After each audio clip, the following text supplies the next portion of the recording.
As triathletes and duathletes, what separates us from our pure cycling and running friends is that when we do a triathlon, we immediately jump off the bike and start running.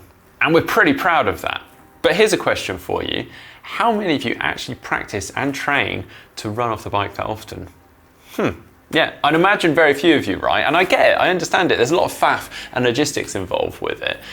But I reckon I have a pretty good idea for you. Now, I imagine many of you have become well acquainted with the world of Zwift, the app that allows you to train and even race with thousands of other people all over the world, both for cycling and for running. But why not combine the two? A virtual duathlon. Well, that is entirely possible, and I'm here today to provide you with some tips and tricks on how to do that, how to do a bike to run workout on Zwift, or a duathlon for that matter, quickly and efficiently from your own home.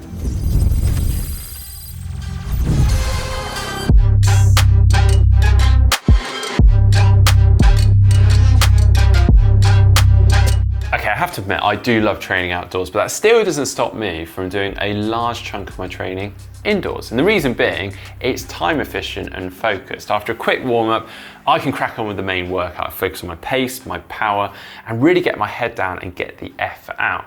If that was outdoors, I might have to cycle further in the warm up to a suitable stretch of road where I can do my workout. And even then, I might still be worried about the traffic, potholes, junctions, and so on. Essentially, I can do a workout to the T indoors, saving myself some very valuable time, and that is very appealing.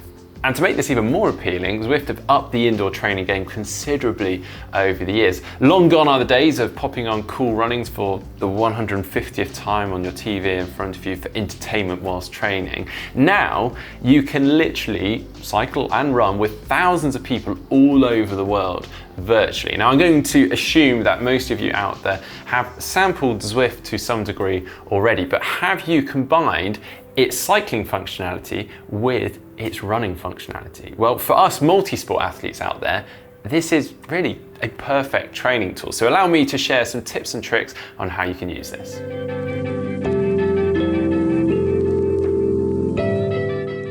Okay, so firstly, let's take a look at how you can switch from the bike to the run or vice versa. So rather than having to end a workout and completely shut everything down, you can now quickly switch from one to the other. So you get that ultimate brick workout or duathlon. So you'll have jumped off the bike and you'll be running before your heart rate has even had a chance to stop dropping. So as an example, let's assume you're currently riding. You finish your workout by clicking end on the workout screen, save your ride as you normally would. Now, rather than Zwift automatically closing down as it used to, it stays open.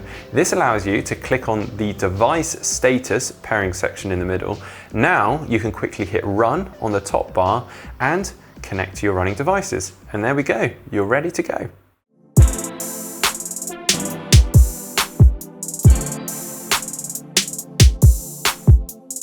And talking of run devices, let's talk through your options here. Now, if you have a treadmill which has Bluetooth enabled, then that is able to broadcast the speed that you're running at and you've selected on the treadmill to Zwift themselves. Failing that, you'll need an external device that does the broadcasting and registering the speed for you.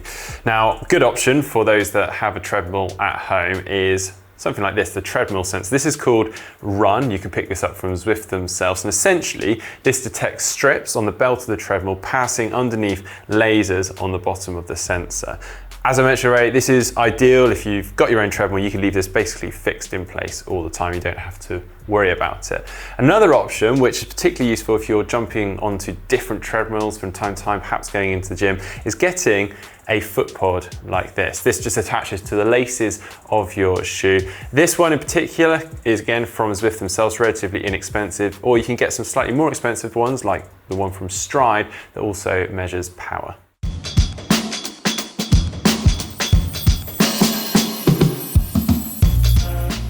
And to make full use of this and get the most bang for your buck, in other words, get the most out of the time that you spend cycling and running, I would fully recommend following a good structured workout. This, in my opinion, is where indoor training really comes into its own, and Zwift actually make this super easy for you. Under ride or run type, you can select workout. This will take you through to a list of preloaded workouts that you can choose from.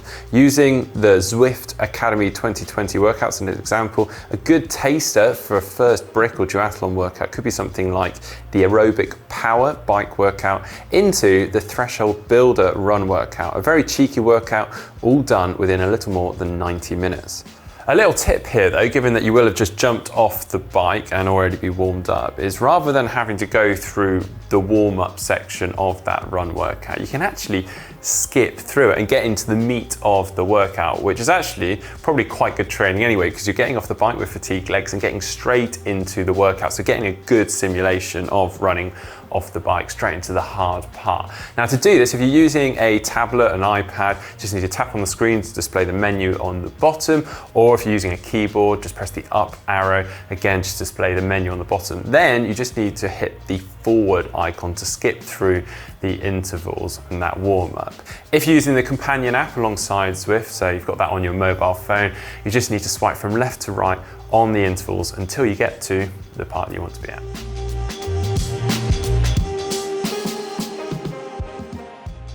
But what if you want to do one of your own workouts and still benefit from all these fancy graphics within Zwift that tell you how long you've got left on an interval, for instance, if you're on pace or power and so on and so forth? Well, you can, and it's actually really quite easy. One way to do it is by linking a Training Peaks account with Zwift. So to do this, you will obviously need a Training Peaks account, and then you need to connect that to Zwift. To do that, you just need to head on over to Zwift.com within a web browser, log in, head on over to connections, and then connect your Training Peaks account to Zwift.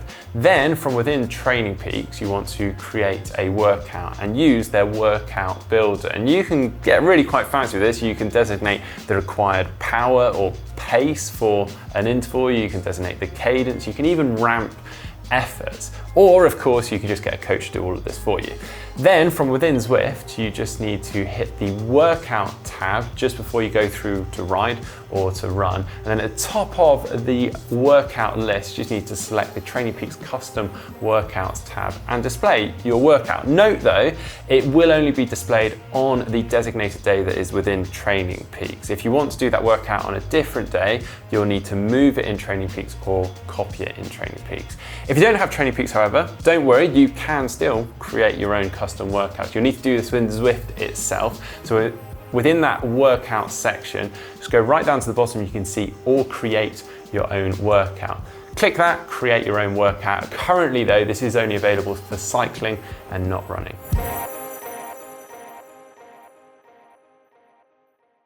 And to erg or not to erg? That is a big question. Now, whilst we're talking about workouts, I think this is pretty important when it comes to cycling. Essentially, ERG mode will automatically increase or decrease the resistance of a smart trainer for you. So you can really hit a workout to the T without really having to think about it. Or if you want to control that resistance and power manually yourself, you can deselect and switch off ERG mode. Obviously, that means that you then essentially have to find the power yourself. But don't worry, Zwift keeps you pretty honest by displaying on screen whether you are on pace or on power or not. Now, if you want to do this, then you can simply display that menu function on the bottom of the screen and select or deselect the ERG mode, switching it on or off, or quite easily within the companion app by selecting the ERG mode icon too. All right, I think you're ready to get going now with some duathlons on Zwift. It really is a great way of practicing your run off the bike from a gym or your own home very quickly, efficiently, and getting a cracking workout in. If you want to have fun with this, then do keep an eye out on the Zwift events page or within the companion app, as they will be launching their Zwift Duathlon League very soon, which I myself am definitely getting involved in too. My only final bit of advice, I'd suggest investing in a good fan or two.